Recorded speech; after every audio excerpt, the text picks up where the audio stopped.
नमस्कार दर्शक मित्रों, आप निहाळ રહ્યા છો સાઈ ગ્રુપ મીડિયા હાઉસ દ્વારા સંચાલિત નવસારી લાઈવ પર પ્રકાશિત થતું ઝટપટ બુલેટિન દેશ અને દુનિયાથી અવગત કરાવતા આ બુલેટિનની અંદર જુઓ દિવસભરની તમામ ઘટનાઓ।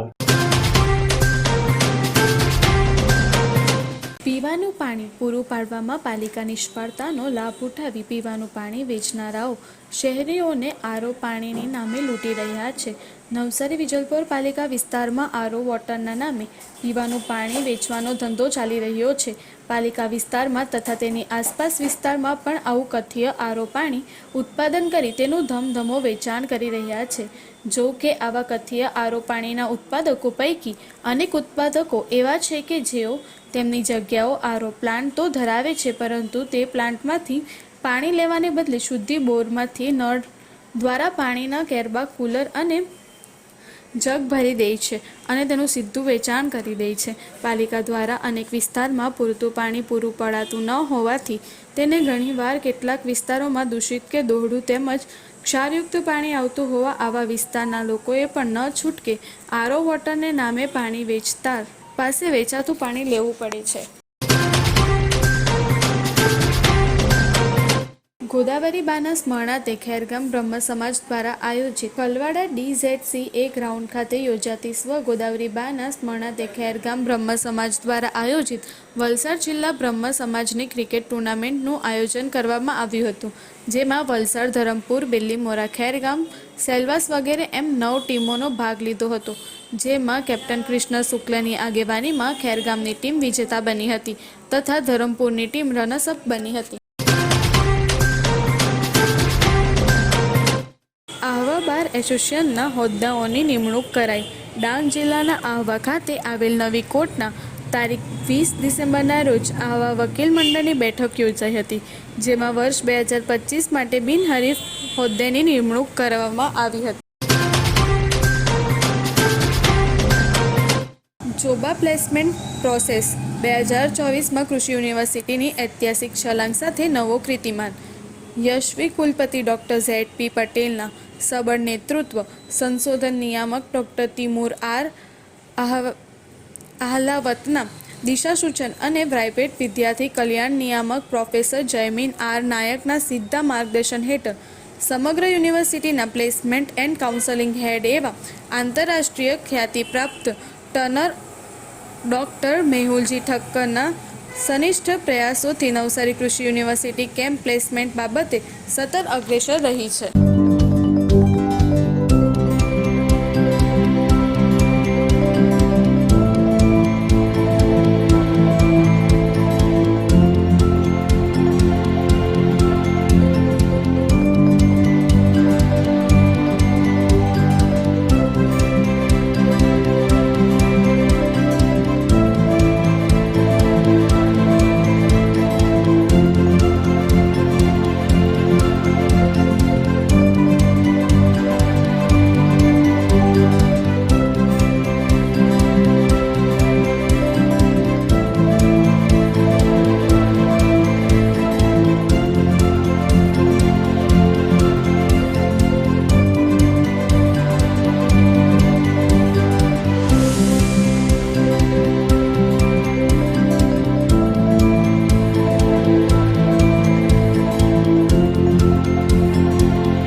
સિનિયર સિટીઝન ટ્રસ્ટના સહયોગથી વિજલપુર સિનિયર સિટીઝન ટ્રસ્ટ પ્રમુખ ડૉક્ટર વસીરાજ અને ડૉક્ટર રાજેન્દ્ર ટી દેસાઈના પ્રયત્નોથી 4 રસ્તા નજીક આવેલ ડૉક્ટર કૃષ્ણા જિજ્ઞેશ દેસાઈના ક્લિનિક ઉપર બોર્નર મિનરલ્સ ડેન્સિટી ચેકઅપ કેમ્પનું આયોજન કરવામાં આવ્યું હતું। આ નિઃશુલ્ક કેમ્પમાં ઝંડુ ફાર્મ્સ સ્ટીકલ કંપનીના તરફથી સુંદર સેવા આપવામાં આવી હતી। સાપુતારાથી વઘઈને જોડતો આંતરરાજ્ય ધોરીમાર્ગ પર ખાલી ટેમ્પો માર્ગની સાઈડમાં ઉતરી જતા અકસ્માત સર્જાયો। પ્રાપ્ત વિગત અનુસાર આજ રોજ મહારાષ્ટ્રના નાસિક તરફથી માલ સામાનનો જથ્થો ખાલી કરી પરત સુરત જઈ રહેલો આઈસરો ટેમ્પો જે સાપુતારાથી વઘઈને જોડતા આંતરરાજ્ય ધોરીમાર્ગના બારીપાડા ગામ નજીક ચાલક દ્વારા અચાનક સ્ટેરિંગ પર કાબુ ગુમાવી દેતા આ ટેમ્પો માર્ગની સાઈડના ખાડામાં નમી જતા અકસ્માત સર્જાયો. આ અકસ્માતના બનાવ ટેમ્પોને નુકસાન થયું હતું, જ્યારે ચાલક અને ક્લીનરો ચમત્કારી બચાવ થયેલ હોવાની વિગત સંપડાઈ છે. નવસારી કૃષિ યુનિવર્સિટીના કૃષિ મેળો 2024ને ભવ્ય સફળતા. નવસારી કૃષિ યુનિવર્સિટીના કુલપતિ ડૉક્ટર ZP પટેલના માર્ગદર્શન હેઠળ નવસારી કૃષિ યુનિવર્સિટી ખાતે ત્રિદિવસીય કૃષિ મેળો 2024નું ઉદ્ઘાટન તારીખ 21 ડિસેમ્બર 2024ના રોજ નવસારી પ્રજાવત્સલ્ય અને લોકપ્રિય સાંસદ અને ભારત સરકારના કેબિનેટ જળશક્તિ મંત્રી CR પાટીલના વરદ હસ્તે કરવામાં આવ્યું હતું. કૃષિ મેળાના ઉદ્ઘાટન કાર્યક્રમમાં દક્ષિણ ગુજરાતના 7 જિલ્લામાંથી 7,000થી વધારે ખેડૂતો તથા બહેનોએ ભાગ લીધો હતો. કૃષિ પ્રદર્શનમાં કૃષિ યુનિવર્સિટી, વિવિધ સખી મંડળો, સહકારી મંડળો, એજન્સીઓ, ઓફિસો, વિતરકો તથા ખેતી સંલગ્ન કંપનીઓ દ્વારા 120થી વધુ કૃષિને લગતી નવનવીન ટેકનોલોજીના સ્ટોલોનું પ્રદર્શન કરવામાં આવ્યું હતું.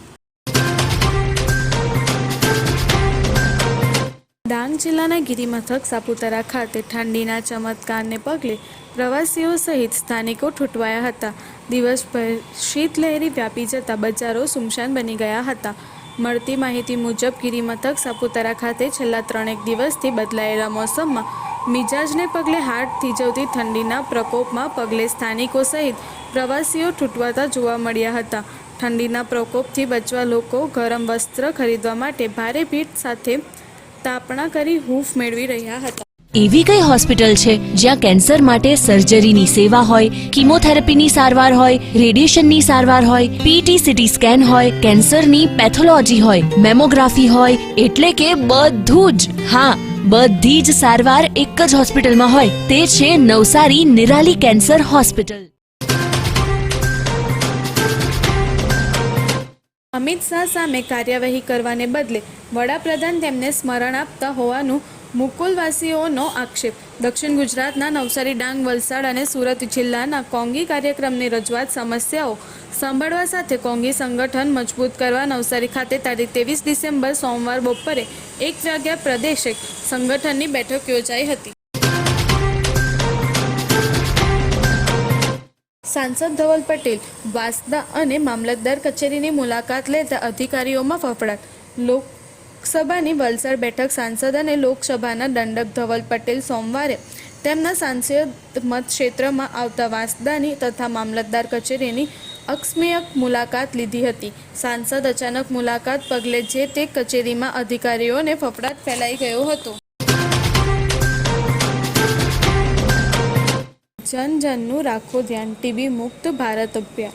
ગુજરાત રાજ્યના આરોગ્ય વિભાગ રાષ્ટ્રીય ક્ષય નિર્મૂલન કાર્યક્રમ અંતર્ગત 100 દિવસીય સઘન ક્ષય રોગ નિર્મૂલન ઝુંબેશમાં કેન્દ્રીય સ્વાસ્થ્ય મંત્રી મનસુખ માંડવિયાએ કહ્યું કે આ યોજના શરૂ થઈ ત્યારે અત્યાર સુધી 9.57 લાખ દર્દીઓને મદદ કરવા લોકો આગળ આવ્યા છે.